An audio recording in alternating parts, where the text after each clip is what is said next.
show. Yeah, we're both from Glastonbury, just living down the road on a friend's farm, and it's fantastic. It's a great audience here. It always is. You know, we were lucky enough to do a show here with Circus Media a few years ago when we graduated, and to be here for ourselves, kind of thing, working with Arbor Circus is just fantastic. And the crowds today, we do 2 shows today, and every show is just getting bigger and bigger, and the audiences are just fantastic. And the sun's out, sun's shining, and people are still going into the big tops. So I think that says a lot about the popularity of circus. You know, the piece of equipment we're on is called a swinging cradle. It's quite a traditional piece of equipment, and we've been doing it for the last 2 years. We got into a show called Batman Live, where they taught us the piece of equipment. Before we used to do static cradle, now we do swinging cradle, and we're the first people to do it in the big top here at Glastonbury ever, I think.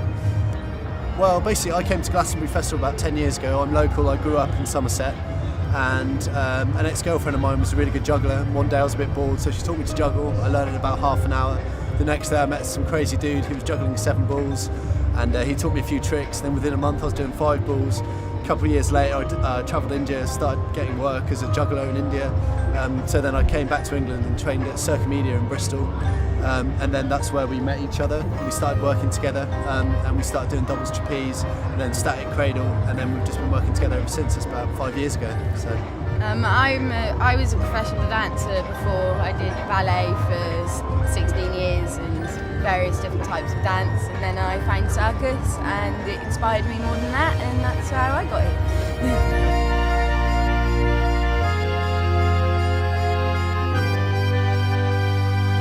I think, well, the reason circus is so beautiful that it takes a lot of discipline, and it's a lot of hard work to get really good at circus, basically. And in a lot of other industries there's a lot of ego involved, whereas circus is one big family. Like, everyone's always helping each other out, and it's a very friendly atmosphere to be involved with. Everyone's like friends. You know, back here backstage at Glastonbury, everyone's hanging out, chatting, and it's a very supportive industry to be in. I think there's something for everybody in the circus now, and that's a really positive thing, and that makes people want to come more. And the more people understand that, the more it will move on. Actually, it moves very quickly, and there's so many amazing companies that now come out and they do such interesting work, and I think it's definitely going on the up. People find it really inspiring to see what people can do with their bodies nowadays, and people are really pushing the boundaries in circus of what is physically possible for human beings, basically. You know, I think that's where it's going to go. You know, and I think it's getting more and more popular, and hopefully it's going to continue to do so.